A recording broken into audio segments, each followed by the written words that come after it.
If you like the sweet science, get ready to talk boxing on the Gloved Fist podcast with top boxing writers Frank LOTIERZO and Jack Hirsch. Frank, a former amateur boxer out of Philadelphia, writes for NY Fights and can be seen on the Boxing Channel. Jack, an amateur boxer who competed in the New York Golden Gloves, was a 6-term president of the Boxing Writers Association. And now, here's Frank LOTIERZO and Jack Hirsch. And we're back. Welcome to Glove Fist. My name is Frank LOTIERZO, former writer, tried to be full-time observer, joined by former 6-term president of the Boxing Writers Association of America, Jack Hirsch. Jack, how are you tonight? Good. I think I might owe you an apology, Frank, if you didn't see it, because I thought about giving you a call that the fights on July 4th were on TNT in the zone, so you could catch it on the TNT network. And something made me not call you because I thought a guy like you that socializes is out partying the evening of July 4th. You're not putting it aside to see Abdullah Mason in the main event. Jack, you couldn't have set me up better, and you don't even know it. I didn't know. We didn't prepare. I usually am negative, and I rip boxing for all it does wrong. And let me just say this. What a pleasure it was this past Saturday night to turn on my TV, go to TNT, have a beautiful picture, and 3.5 hours of good boxing with Abdullah Mason, the head of the main event against Albert Bell for the WBO lightweight title. And Jack, I got to tell you something. Look, were the 4 fights the best fights I ever saw? Well, the Mason fight, the Abdullah fight was good, but they weren't the best fights I ever saw, but they were good, and they kept my interest. And I watched all 4 of them, and I enjoyed the kibitzing between Terrence Crawford and Sean Porter and Tim Bradley. And the fights were good. And it was like I didn't have to worry about, am I going to be able to find it? Is the picture going to be good? The commentary was pretty good. The boxing was good, and I was entertained. I didn't even watch fireworks or go to them. I watched the boxing, Jack. So I would have bet that you were probably right. But on this night, no, I watched the boxing and I really enjoyed that. And I just wish we had more of that. Frank, but once again, the show ended too late, way too late, because the moment the main event ends and they announce the decision, it's hard to shut the TV off. It's hard to shut your, It was about 12:25, right? Because you want to hear the post-fight analysis, especially you got guys like Tim Bradley, Terrence Crawford, Sean Porter. I want to hear what they have to say. And they're going to interview Abdullah Mason afterwards, sit down, talk with them. You want to hear them discuss things. And let's be honest, after any good main event, we're a bit wired. We really are. Right. Because we don't know, especially you don't know how a decision is going for sure, how a fight's going to end until it actually ends for sure. And you can't just shut the TV off. Okay, I'm going to sleep, and that's it. But it ends way too late. And just do a comparison, Frank. You're a big sports fan. NBA, it ends about 10:15 Eastern time, usually 10:30. The NBA playoffs, another matter, they kept it up a bit later. But think of the kids in high school. Think of what new fans are they making? Okay, Saturday night show on TNT, they maybe could make some new fans with that type of format. I'll give them that much. There's not school the next day. There's not work the next day. It was on a Saturday. Okay, they can get away with it for that given show. But all in all, these shows are ending too late. I was ringside the week before for the Boots Ennis Xander Zayas show, and the darn main event ended about 12:20 in the evening. I mean, what other sport? Tonight we have a big soccer match the USA is playing. The game starts at 8. It's going to be all over at approximately, I would guess, 10:45, 10:30, 10:45. Maybe it goes into overtime. Games that go into overtime, we could forgive the extra time. But the norm, it's going to end at a reasonable time for people to stay up. Jack, I agree with that. But I will say this, and look, we've touched on this before, and I don't like that the fights, the main event starts so late. But of all the things that we pick on, that would be the last concession I could deal with. Like if they don't fix that, I could deal with that there, but like to have it on a platform that you can see it and the picture's good and everybody can find it, and you have guys there were no mismatches. All the fights were competitive. You had a nice main event with a title on the line between two undefeated guys with contrasting styles. And then, we even had the semi-main event. They had the open scoring, and I'd like to discuss that. I do want to discuss it, Frank, because I have been against open scoring my whole life. But for the first time, Frank, I can't believe it at this stage of my life. I'm moving towards being okay with open scoring the way they're doing it, because what does the suspense mean with the erratic judging we have? There was a fight, what was his name? Delonte Johnson, a guy from Cleveland on the undercard. I thought he lost this fight, 77-75. Okay, you want to call it a draw, 76-76. I'm good with that, even with a draw. But two of the judges had overwhelming 78-74, but that's not an exception to the rule, Frank. That's more like the rule, and I am sick of it. Who needs the suspense? If you think it's going to be a close decision and you hear one guy won by a very wide margin, say the heck with the suspense, if that's how it's going to be. Well, Sean Porter said it during the broadcast when they were kicking this back and forth. I mean, I thought all the guys made good points, but the point that if I was there, I would have said what he said is, name another sport. They don't know the score. But Frank, consider this too. If you're going to have open scoring, do it the right way. After every single round, they should know the total. The way it is, it's only partially open scoring. Right, after 4 rounds, 8 rounds. After the first 3 rounds, one fighter could think he's off to a good start. He's up 2 rounds to 1. And guess what? He could be down 3 rounds to none. So the way it's done after the 4th and 8th round, it's partial. And the way it's done now, a fighter's not going to know going into the last round. Let's say the scoring was even after 8 rounds, and one fighter thinks he's assumed complete control over the next 3 rounds.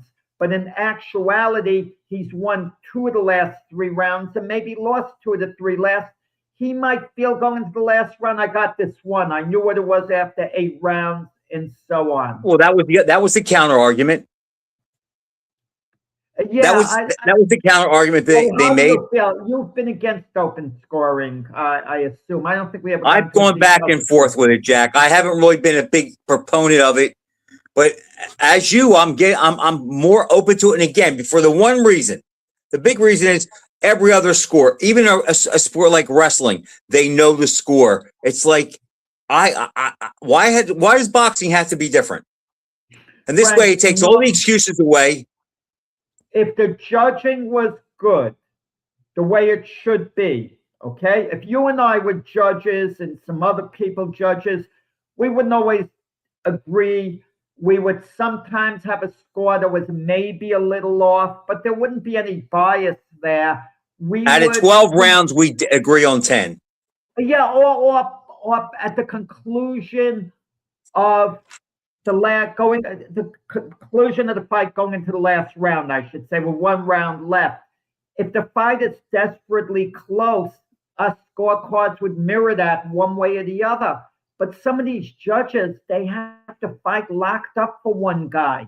I mean, I'm sick of it already. So who cares? Okay, Jeff, but what's the cause of that? Well, there's 1 or 2 reasons: ineptness or corruption. They're not going to get new judges. It's proven now.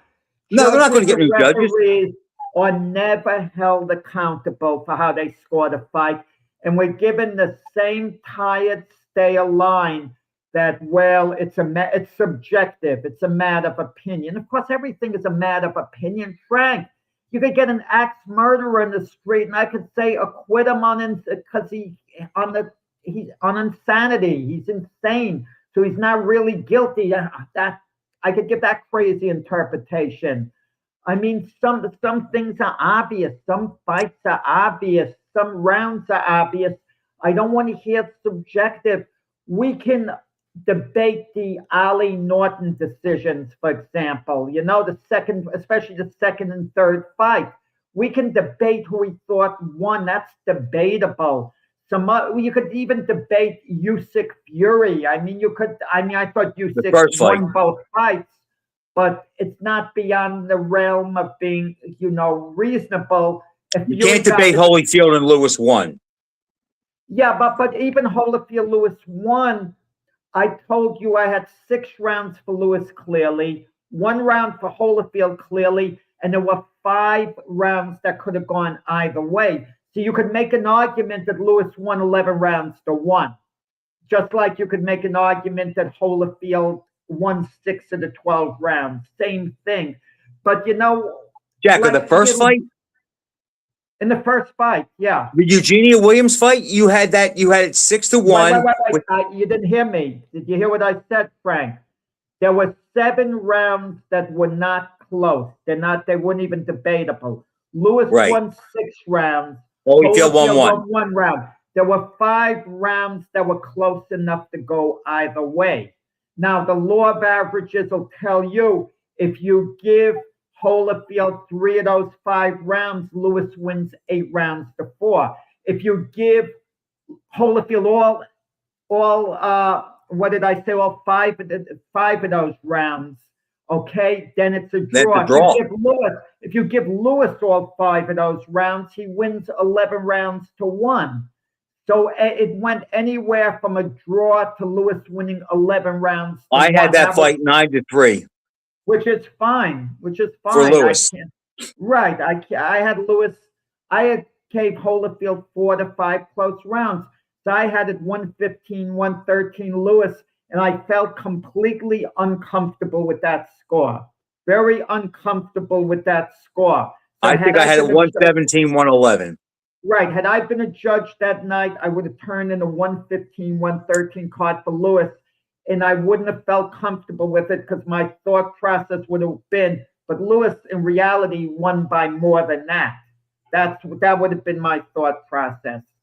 But there's certain decisions, I mean, in the smaller fights, like I said, like in the prelim fight, you know, that happened, the fighter from Cleveland, you know, it gets the opening fight.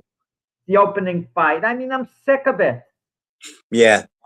I think his name was Davis. It's a shame. You're mentioning, getting off that, right, the platform now. The 2 big heavyweight fights, and we could say with Tyson Fury is fighting Marish Waka, however you say his name. Right. He's fighting him in Thailand on July 24th. Okay, 2 weeks from this weekend. That's going to be on a Friday. And the next day, we have the guy who was on our show, Christian Pranga, fighting Anthony Joshua in Saudi Arabia. But you make a great point. Who's going to be watching it? What kids are going to be watching it? I mean, a high school kid doesn't have the zone. And I don't even know what platform Fury's fighting on. I don't think that's on the zone. Okay? I don't think it is. I don't think I'm even going to be, and I'm not going to subscribe, Frank, to another outlet. Okay, I subscribe to the zone. I paid my $459 for the year, okay, to get all these fights. And I kind of gave in to that. This way I could see the Pranga, Joshua fight, for example, live as it's taking place. And some other, fights as well. And even that day, listen, that day too, Errol Spence is fighting Tim Tszyu. And that's a PBC Prime Video pay-per-view show. How is it a pay-per-view show? Errol Spence has not won a fight in a few years. He got obliterated by Terrence Crawford in his last fight. And that was 3 years ago, the 29th of July, or it'll be 3 years, the 29th of this month. And Tim Tszyu, I completely overrated. And he came crashing down. He lost several fights. He's not that good. And I know he's with Jeff Fennick now. Jeff Fennick, to me, is a first-class trainer. I think he can bring out the best in Tim Tszyu. but I don't think the best is that good. You know, It but might be maybe enough to beat Spence, but it's not that good. exactly, exactly. So you're dealing in a fight of complete negatives. That one guy's not that good, and the other guy we think is a shot fighter. And for them to have the goal to make that a pay-per-view fight. I mean, talk about being gouged without a gun. That shit, that's deplorable. That's deplorable. But Jack, let's talk about Abdullah Mason. Yeah. I like the fact that he was tested. I like the idea that, it not to the same degree, but it reminded me of the first Leonard Hearns fight a little bit. That the style was really bothering Mason, and then when it looked like it was going to be, he's got to stop him because he can't get a decision. He did turn it up. He went to the body. The kid is clearly talented. The other guy, Bell, fought a good fight, but he just couldn't hold him off the whole way. And I know you're going to disagree with this, but Mason reminds me a little bit of a southpaw version of Sugar Ray Leonard, the way he moves with his feet and the way he throws his punches. He's not as good. He doesn't hit quite as hard, but he reminds me of that type of guy who's versatile, who, if he has to, he can go and get you. But if you come to him, he can outbox you. Yeah, Mason is very, very young. What is he, like 21? 22. 22. He could still improve a little. Yeah, Sure. I look at fighters, their upside, and how far they can ultimately go. And once in a while, I label someone a generational talent, and I missed. Devin Haney, I missed, and I know you're giving me slack. You're saying, let's wait and see. And with Haney, the jury is still out. But Haney's not going, and I'm going to get off Haney in a moment. Haney's not going to be the next Pernell Whitaker, for example. Pernell Whitaker was a generational fighter. We agree on that, Absolutely. Who you could place amongst the all-time greats. Haney's never going to get there. Doesn't mean he's not going to be a Hall of Fame and have a heck of a career.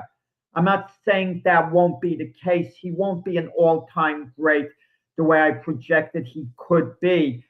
Abdullah Mason strikes me as that the upside isn't of a dominating great champion. Because if you look at the hard fight he was given against Sam Noakes, he had to dig down, hard-fought decision. And you compare him to Keyshawn Davis. Keyshawn Davis has got all the talent in the world. He might turn out to be a generational talent when all is said and done. We got to wait and see. Shakur Stevenson, to me, I could safely say, he's going to be a generational talent. You're right. But you got to give Mason. I just don't see it. I agree with that, Jack. But you know what? Again, I'm going to be positive. He took a fight on short notice that gets an undefeated guy who's very hungry, who's has much more experience than him, who had a style that was hard for him to overcome. I got to give him credit. And he dug down and he showed, because Bell was having a really good night. He really was. It's like Mason couldn't get away from that right hand. I mean, he just could not get away from that right hand. Wait, that's what I'm saying. I'm giving him Bell credit. I'm not saying Mason shouldn't get some credit, because he absolutely should. But keep this in mind. Mason had a full training camp, training for a championship fight. Bell didn't quite have that. He was training for Andy Cruz, tough opponent. He had to cut his training camp a couple of weeks short to take this fight. But Jack, it's hard to replace opponent. It's a completely different style. You're gearing for the one guy. It's a big deal at that level, especially against the guy who knew him. They knew one another. They've sparred a lot. They're friends. This wasn't the type of fight where there was complete unfamiliarity. I mean, come on, it was like Howie and Spinks. They knew one another. Maybe they hadn't boxed one another in a long time, but you kind of know a guy's tendencies. But Jack, still mentally, you get up for a guy, and I don't think Mason could have been up quite the way he could have been. I think he probably had to let down. But look, I'm going to give him credit, but I'm going to give Bell credit too. Bell fought a hell of a fight. Mason went out and won the fight in the later rounds. He turned up the pressure. He turned it up a notch. I think the fight was stopped too soon. Yeah, I A don't think little it would bit, have. a little bit. Yeah, yeah, it was, but One more exchange, just one more exchange. Don't let him take a beating, and then just stop it before he takes a beating. But yeah, I thought Bell, and he said it, that he, after as well as he fought, he deserved to go out on his shield a little bit more. I hate And I that go by how term, I felt at the time, Jack. When the fight was stopped, Frank. I thought, oh, that's a little early. I hate that term when a fighter says I should be allowed to go out on my shield. That's more or less conceding. I'm beaten, but I don't want you to stop it. I'm a warrior. Let me be counted out. Let me be, on the canvas stretched out where I can't continue. No, I don't think a fighter has the right to dictate that because that hurts the sport. What happens if Bell got seriously hurt? I don't I want to mean, see that it's at a all, sport. Jack. I I don't. mean, the worst thing would be the individual getting hurt far and away, but the sport gets hurt on top of that. I mean, I they're just don't. pushing. I just think he deserved to go out more. I didn't think he was that I hurt. agree. Listen, I agree with that said, And but all the commentators agree with that too. They all thought that was a quick hook. but Rico Verhaven said the same thing. Oh, I should be allowed to go out of my shield. I mean, listen, doesn't make you think He was hurt more than Bell, I think. Don't, doesn't it make you think in June 1937 when Joe Louis knocked out Jimmy Braddock, Joe Gould, Braddock's manager, said in the corner between rounds, I'm stopping the fight. And Jimmy says, I'll never speak to you again. He wanted to go out on his shield. And look what happened. He got laid out. I mean, all But these guys, yeah. but Jack, guys that are champions or fighters, they want to know that when it's over that they exhausted everything they had, and I just don't Yeah. think that Bell quite was at that point. Bill was I really fading don't. in the I later don't think rounds. so. It But he wouldn't was change fading. anything because he wasn't getting out of the round. He was tired. Yeah, but there you go. I mean, listen, certain fights, I'm going to agree with you in the later rounds. Certain stoppages, a fighter gets a quick hook. I'm always concerned, Frank, at the later rounds of the fight because look at all the fatalities. When did they take place? Later rounds. Later round, smaller guys. A guy, fighters aren't knocked out in 1 or 2 rounds and, die late on because of that. No. That's extremely rare. It happens late in the fight, they're dehydrated or whatever, and their resistance is down. But Well, the other I side of see that, it, Jack, Frank. is though, Jack, but Bell was taking shots to the body that were hurting him. It wasn't like his brains were really getting rattled. Only at the end did Mason catch him with some big shots. Yeah, we were talking about matches before. We're talking about Devin Haney. You notice with these fighters, Frank, everyone is jockeying for position. They want to get the easiest fight they can for the most money. There's nothing wrong with that. Believe me, nothing wrong with that at all. But I love the idea of any fighter who truly is going to take on all comers, doesn't give a darn, as long as he's compensated properly. Okay? An example will be Devin Haney. There's talk of Devin Haney fighting Shakur Stevenson. Phil Haney's not going to allow his son to fight Shakur Stevenson unless the money is so ridiculously filthy. Okay? Then, anyone will fight anyone if the money is ridiculously good. Don't get me wrong. But instead, mark my words, Devin Haney's going to wait to fight the winner between Raleigh Romero and Teofimo Lopez because they're going to look at that as a winnable fight. That's a winnable fight, right? He has a style for both of those guys. Right. It's going to scare them. I mean, no one's going to want to fight Shakur Stevenson unless the money is so great. So kudos to Teofimo Lopez. He didn't have to take on Shakur Stevenson, yet he took the fight. He lost, and guess what? I think he's beating Raleigh Romero, and that's for Raleigh Romero sanctioning body belt. I get him confused, BABCBO. Right. He wins that fight. Now, guess what? One fight after that, Lopez is a champion again. And with lucrative fights on the horizon, and you want to know something? He'll deserve it, despite losing by a wide margin to Stevenson, because he has the guts to take on Stevenson. He lost, and then he'll rebound, and he'll have a big fight, maybe Devin Haney next. Connor, Ben, and Garcia are doing the same thing. they both see each other as a win. That they're not with minimal risk, and they're not going to go anywhere until that fight's made. Well, I tell people, Frank, and we have a hard time adjusting to this. I think I've adjusted to it a little sooner than you and guys like Russell Peltz. It's all about the personalities. It's not earning your opportunity based on merit. Because Ryan Garcia, for whatever reason, he's charismatic. Whatever reason, kudos to him. People take to him for whatever reason, like he's like a rock star. But he's accomplished so little, that guy. Okay, and I don't want to backtrack. He got beaten badly by Raleigh Romero, got busted for steroids. With Devin Haney and Tank took him apart. Yeah, Tank knocked him out. Yeah, but it's what it is. It's the brand. It's the brand of the fighter that that makes fights. And we're seeing that this month. I mean, Errol Spence hasn't won a fight in ages, but he's somewhat of a brand. People think, oh, Errol Spence, he's fighting Tim Tszyu. Spence will be the attraction in the USA. And even Terence Crawford is coming on board. He says, I'm really looking forward to seeing Errol fight. I think he could be successful on the comeback. It'll be a privilege of mine to watch him. Crawford's being a gentleman, okay? He's shown respect to Errol Spence. And I'm a little disappointed in Errol Spence because after losing to Crawford, made no excuses at all.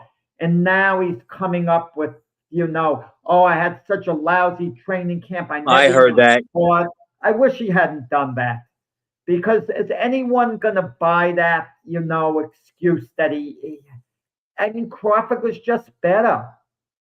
Say something. If you're looking for damage control, say, look, it was Crawford's night, and say the problem in boxing is that fighters don't fight one another enough. You fight one time, you have a bad night. That's all everyone remembers. And do a comparison to the best NFL quarterback. Say, look, Patrick Mahomes could throw 4 interceptions on one day. Terrence was great. It was his night. He was better than me. He kicked my behind.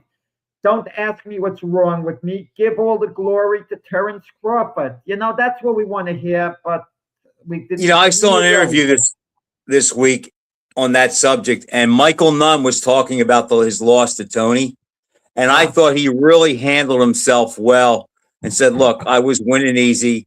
You know what? I got a little full myself, and he called me. He hurt me. It was over. He was the better man that night. I used to box him in the gym and handle him with no problem. He said, but on that night, you know what? He got the better of me and he won.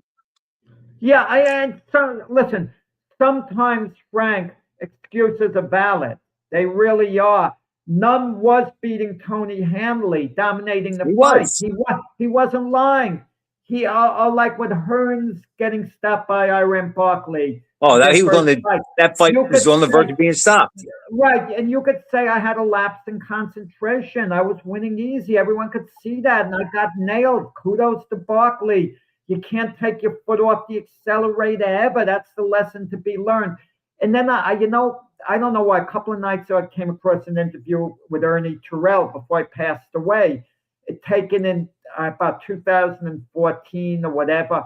He was 2011. He was talking about the Ali fight and saying Ali had him in a headlock and was poking his thumb in his eye and ran his eyes across the ropes. Yeah, Terrell, I watched the fight. I loved Ernie Terrell, but he was fouling Ali a lot more than Ali was fouling him. And if Ali did what Terrell said, after you continuously being hit with rabbit and kidney punches, you've had enough, but I don't believe Ali did what Terrell accused him of per se. But in all fairness, Larry Merchant, I remember right when he wrote for the New York Post, wrote a column that said Ali did indeed use his thumb like a pitchfork, so it's how you Ali was actually, other than holding guys' head down, he was actually a pretty clean fighter. Yeah. He grabbed him by the neck and hold him down later in his career. He didn't do that much in the 60s, in the 70s, but he was basically a pretty clean fighter. Frank, I don't like to mention myself, when I was an amateur boxer, because I'm not in the league of these guys. But style-wise, it used to drive me crazy that, referees are telling a guy you can't hold behind the head. I mean, I used to spar Vito Antifermo. He's much shorter than me. He would come in close to me. I'd want to clinch. How I can't reach out for his shoulders so easily. I would grab him behind the head and pull him near me, and I would, so we'd be close together so they could break. Any Ali and Frazier, for example, I don't fault Ali for holding in the second fight. What was Ali supposed to do when Joe got there? That was the smartest thing to do. And in all honesty, as much as I love Joe sometimes would come up with his head and hit Ali in the chin, and he hit him on the hips a lot too. And Tony Perez, who I think did the worst refereeing job I ever saw in the Ali Wepner fight.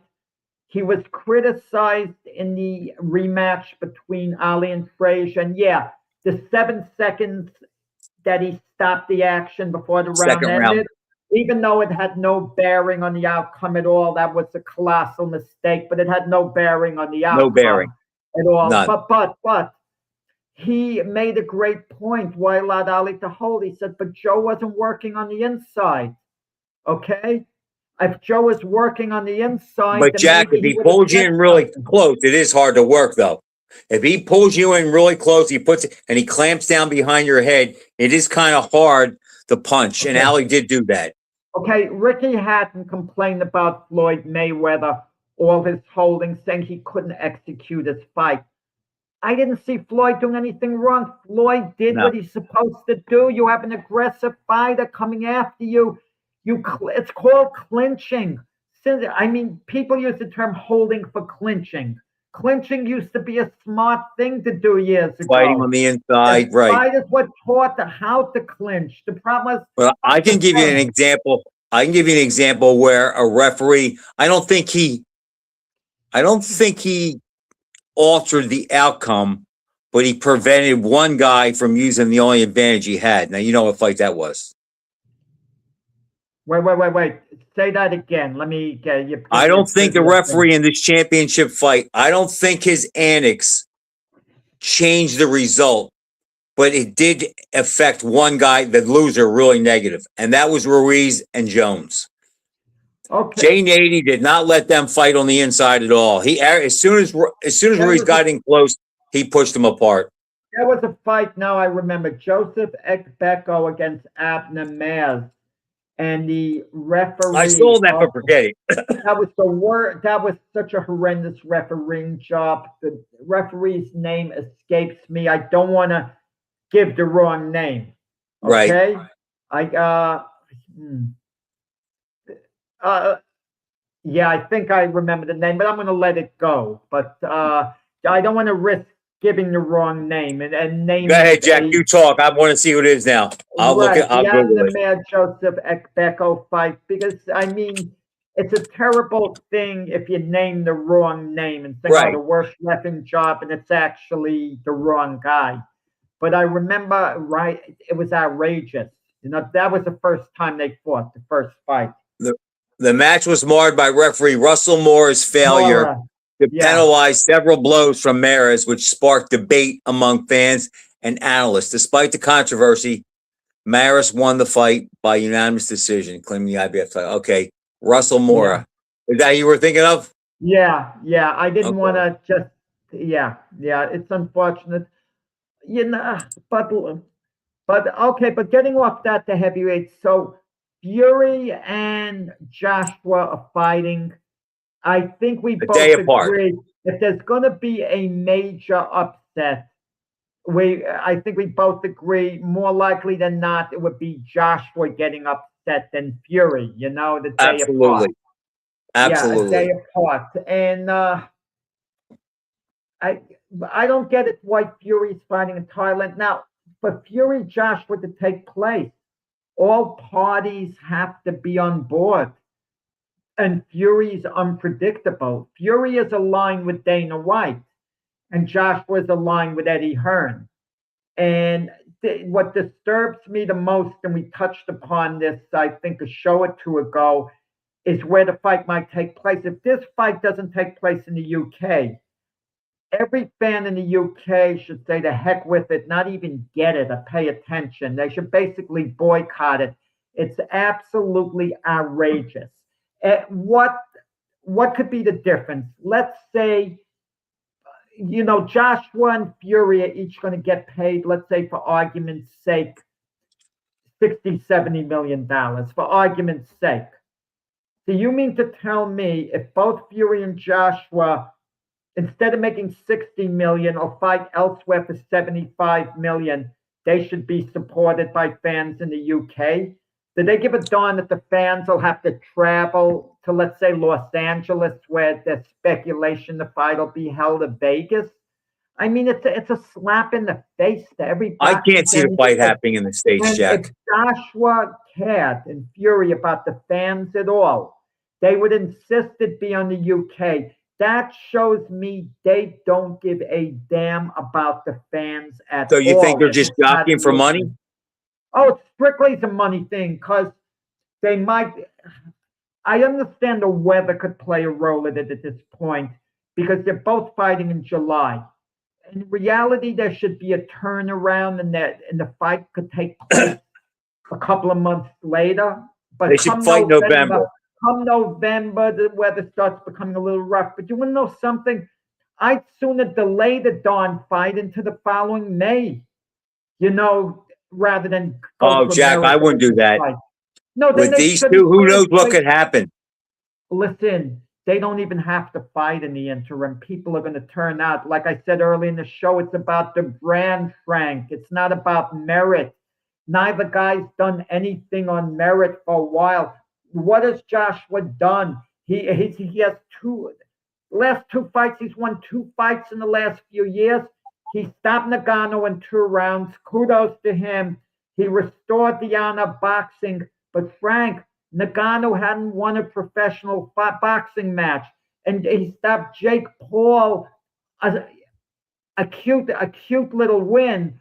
But Jake Paul was a little guy who, is really a competent 8-round fighter, a competent cruiserweight, a competent 8-round cruiserweight.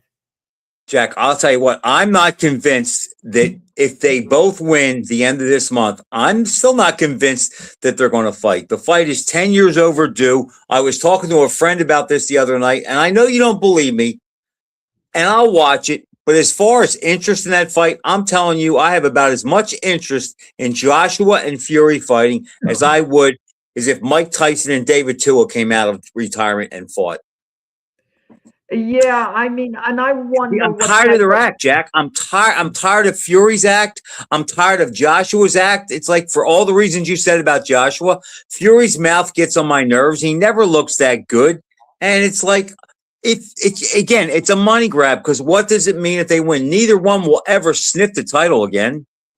Yeah, well, while all this is going on, Usyk gave up all his belts to his lineal champion, and Usyk is the legitimate world heavyweight champion. It's fine. He didn't retire. He gave up his sanctioning body belts. A big difference involved. It's not like Ali retiring before Frazier fought Ellis, because had Ali not retired before the Frazier-Ellis fight, I couldn't recognize Frazier and Ellis as being for the full heavyweight title. But because Ali retired, that made it legitimate. But Usyk's not retiring. Now he's taking on Deontay Wilder. I'll give Wilder credit for this. I thought he was a completely shot fighter. Okay? Against Chisora, he showed he's only semi-shot. Okay? He still has something, not a great, more than I thought he had, put it that way, but not what he had before. And Usyk, his mindset is the 3 top guys, aside from himself, of that era were Fury, Joshua, and Wilder. He wants to say he fought and beat all 3. Yeah, and you get the feeling that Usyk means that this is his farewell fight, and he wants it against the big name. And Wilder no longer has the big punch that he had, when he was younger. Even though he could hit hard enough to, maybe damage Usyk if he could nail him, which I don't think he's going to hit him much. And Wilder does have a lot of heart. He has a ton of heart. Yeah, he'll hang Right. in there and he'll give his best. But he's getting out in time if this is his farewell fight because Usyk Moses realized is against on the rise. Jack. Usyk realized against Vera Heron in his last fight that it's not there. He's not the, he hit the crest. He's on the downside now, and I respect him. It's time to get out. There's nothing I love seeing more than great fighters getting out with their health, their wealth, and respect, and before they take a beating. And we could name on maybe one hand, since we've been following boxing, how many fighters. Let's just say we both started following boxing. I started in '64. I think you were probably around the same 1964. Okay, so let's round it. Make it. I first heard, right? Now, 64. When I was a kid, all the other kids were talking about the Clay Liston fight. They were all going for Clay. Of course, I was going for Liston, and that set off a lifetime. So that's when you became a fan, right? Is that when you became a fan? Because that's when I was introduced to boxing. Really became.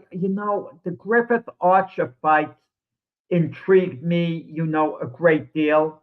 In 66, 67, Ali Terrell. That's when it really took off.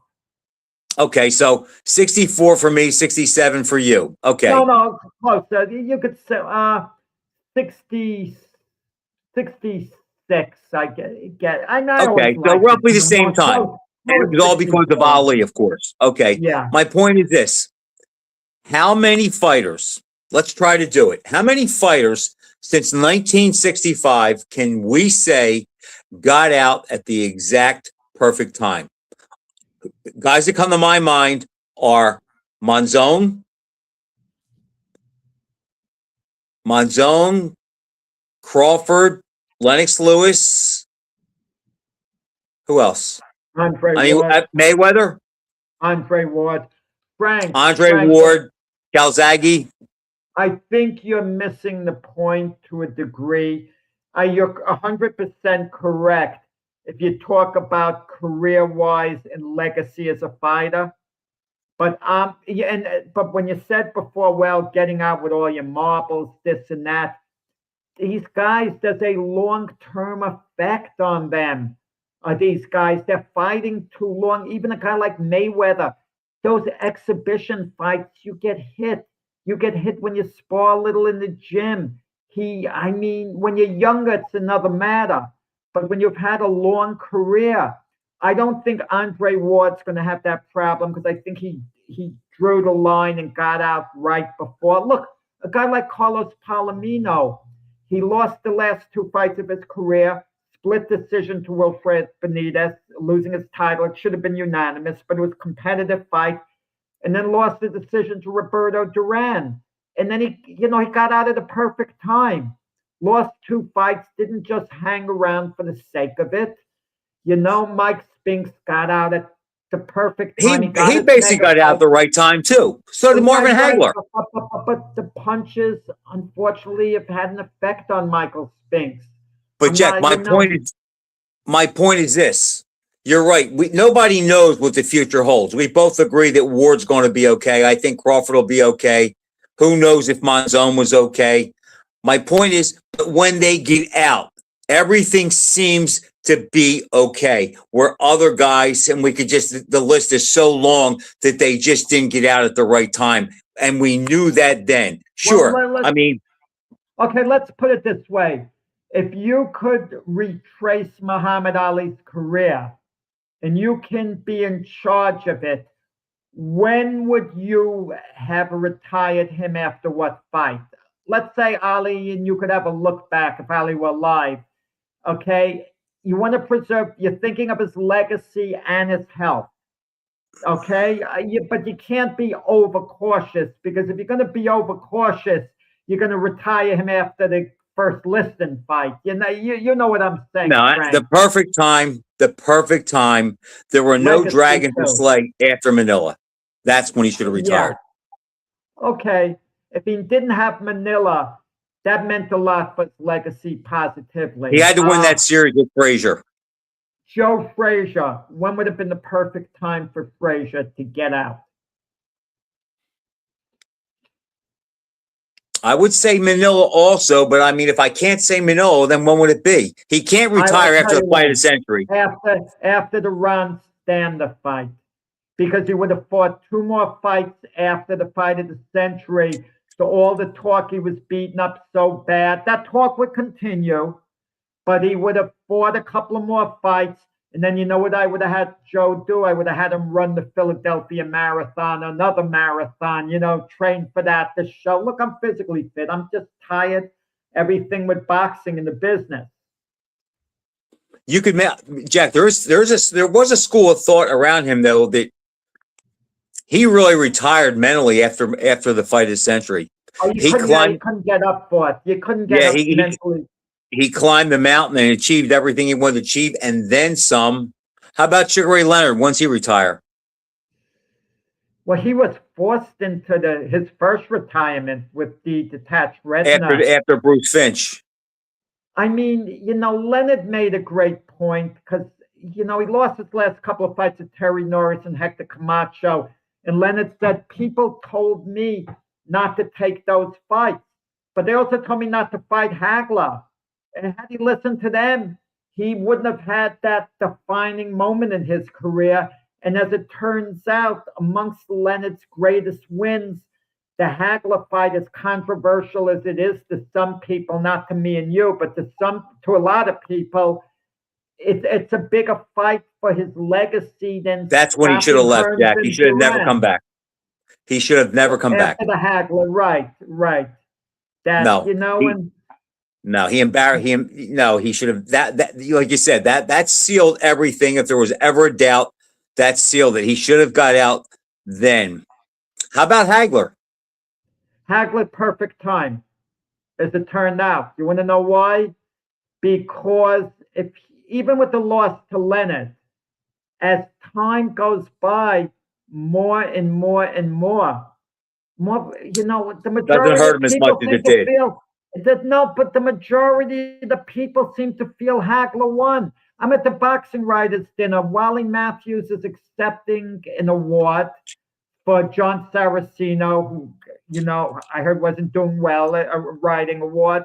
And Wally mentioned something to the effect about Hagler beating Leonard. And Ron Borges is sitting, a couple of seats from me at my table saying, yeah, I have Hagler beating Leonard too. And if you go around the room, it seems like more people have Hagler winning the fight as time goes on, more so than even Leonard. And I don't see it from my end.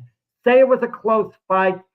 I can understand if you make a case for a draw for Marvin. But listen, this is how I look at it. Like I gave you an example of Holyfield and Lewis, and you were uncomfortable with the way I scored it, but you understood how I explained it. I'm going to explain it the same way with Leonard and Hagler. There were 7 rounds that were clear. No doubt who won it. 5, Leonard won clear 5 rounds. I don't want to argue that. Hagler won 2 rounds clearly in my book. That left 5 coin toss rounds. If you were going to say Hagler won 4 of those 5 coin toss rounds, then you could give him a draw. He'd have to have won all 5 coin tosses to get the decision. But he did, and he did. He did. He just did. I mean, but 5 rounds could have gone either way in that fight. 5 of those rounds, the way I look at it. But normally one guy should get 3, the other guy 2 if you have that situation. That's law of averages. I don't see the argument with that fight. I mean, Leonard didn't run away with it, but Leonard clearly won the fight. When should Holmes have gotten out? Oh, boy. That is a good question.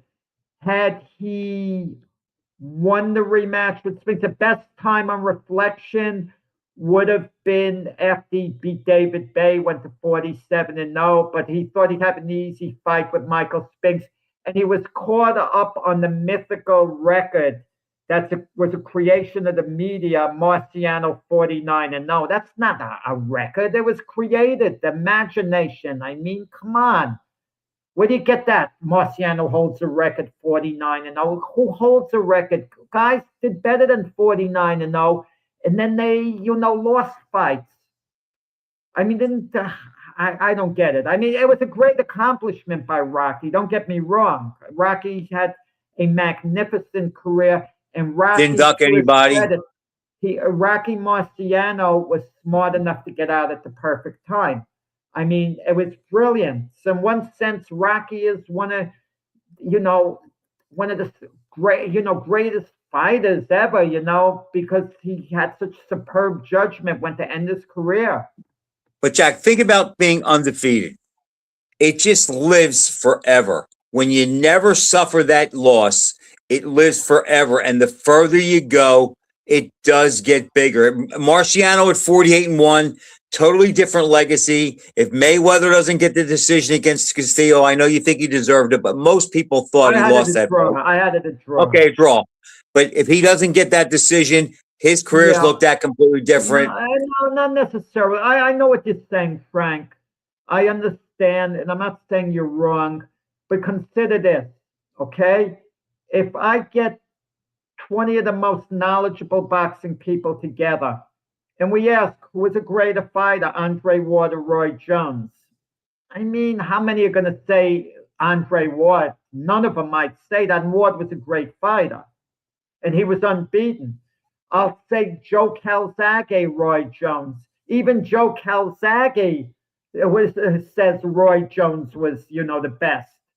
I mean, but Jack, the point is, if Joe Calzaghe was undefeated, we wouldn't have that conversation. But the fact that he's undefeated, forget that he beat an old Roy. The fact that he's undefeated is why we had the conversation. I mean, look, my favorite team, the Dolphins, undefeated. That keeps them up there. They had one game against the Buffalo Bills that year. They won by 1 point.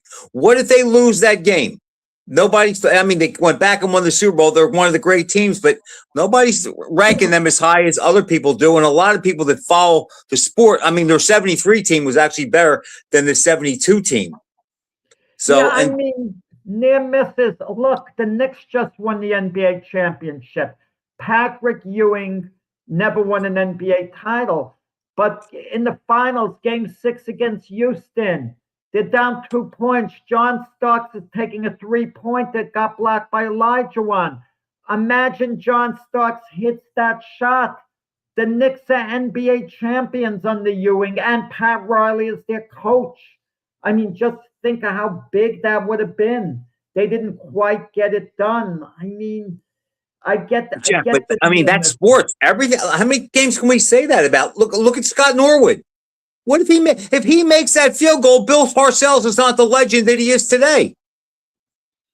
Well, even Tom Coughlin, okay, he's a 2-time Super Bowl winning champion, and to get to the Super Bowl, both the NFC title games, the Giants won in overtime. They could have easily lost both, meaning no Super Bowl for him, none for Eli. So all this talk of whether Eli Manning belongs in the Hall of Fame, all we're going to hear, well, he never went to a Super Bowl. It's Phillip Rivers should wind up in the Hall of Fame, I think, someday. But had he won a Super Bowl, it would be a no-brainer. It's a no-brainer. Yeah. Yeah, but now it might get delayed. He'll get in eventually, I think sooner rather than later. But Jack, I hate to end on a bad note, but since we're talking about guys not getting out at the right time and who did you happen to see that sad tape of Chris Bird? I didn't have the heart to. I saw the beginning when he came out, and I didn't want to watch it, and I moved on. You could tell he got knocked out. Was it a real He got stopped, Jack, by a guy that was he was a nothing. But the guy had 4 or 5 fights. Yeah. It was pathetic. And I'm sure you met Chris Bird back when he was on top. You couldn't have met a nicer guy. Casually. I spent a lot of time with Chris Bird around him when he fought, because he fought in AC a lot. And I'll tell you what, Jack, he was what a good soul he was. He just a good guy, down to earth, didn't overstate who he was or what he accomplished. And it's just so sad. It's I don't know if he needs money. I don't know if he has health issues or what, but seeing him fighting, I think he was a middleweight. And it's I'm sitting there and I'm watching this. I'm thinking this guy outboxed David Tua 7 ways to Sunday, and here he is against a guy who I could go rounds with. And I thought it, I it, thought it you was were that. going to mention Mark Freeland. Okay, I forgot about that. Right, Bill Detloff, writer Bill Detloff did a magnificent story on Mark Well, he Freeland. caught up with him, right? He went with Freeland's family, friends. They tracked Freeland down. Where So what was the issue? I didn't read the article. Yeah, it's something they feel, according to the article, that Breland's wife is trying to keep him away from the family, and and it was insinuating she might not have Breland's best interest at heart. That's what it was kind of insinuated in a sense in the article. There was a certain fear that if Breland's wife knew they had, showed up, she'd have him move to another place. I don't know how, a lot of times someone is accused of something, and the person being accused could be the nicest person, and they could have someone else's best interest at heart 100%, but a certain image takes place. So I'm not being judgmental here at all. Were you around Breland at all recently? No, I used to be around them. I had so much fun with that guy. One of the nicest guys. I know he's a really good guy. Oh, Frank, I even punked him once with Gabe Perillo, a Golden Glove champion of the lighter weight. Breland always loved coming over to me because I once said, I could have beaten you, blah, blah, blah. And he loved to joke about it. He would initiate the joking. So I told Gabe, we were at this boxing function, Breland's going to come over to me and talk about me and him. Had we fought, what would have happened? And Gabe and myself planned it out. Breland used to knock out everyone in one round. And Gabe was all set, we planned it out. Gabe said, are you out of your mind? This guy would have destroyed you, Breland. How can you even joke, Jack, that you could have beaten this guy? And Breland, and while he's saying that, Breland has the biggest smile on his face. And then Gabe says, Jack, you're out of your mind. Breland would have destroyed you within 2 rounds. When he said 2 rounds, the smile left Breland's face, and he's thinking, what do you mean 2 rounds? I knocked out everyone in 1 round in the amateurs. You mean Jack might have actually competed? So it was the funniest thing, seeing the smile leave his face. Like we punked him in that one. So it was so much, the nicest guy you're going to want to meet, Mark Breland. Not a finer guy. I'm telling you, not a finer guy. He never caught it. He never trained anybody after Wilder let him go in 2020. No, not to my knowledge. No, not to my knowledge. And I hope Deontay Wilder just appreciates what Mark Breland was trying to do for him, because Wilder was hitting the danger zone in that fight. He was hitting the danger zone, but I guess fighters like Wilder have such a big ego. They take it as an insult. Look, Evander Holyfield fired Don Turner because he stopped his fight with James Toney. He never wants a fight stopped Holyfield no matter what. No matter what. Maybe they could tolerate it if they're in the corner, maybe. But they certainly can't tolerate it while the action's going on. And what could I say? Jack, I do think because that the money at the top is just so ridiculous now. I don't think we're going to see as many guys come back and have the same type of afflictions that some of the guys of our era are experiencing now, because they're just not going to have as many fights. They're not going to have as many tough fights. The block isn't as tough as it was back then. Frank, we got to get off. Quick prediction, the soccer game is going to begin as soon as the show ends. USA or Belgium, who are you picking? I can't go against the US of A, Jack. It's not an educated guess at all. I just can't go against the American team. Go USA, okay? I'll see you next week, and let's hope the USA is still in the World Cup when we do the show next week. This is elimination, right? Yeah. Okay. All right, everybody. Thanks for watching. See you next week.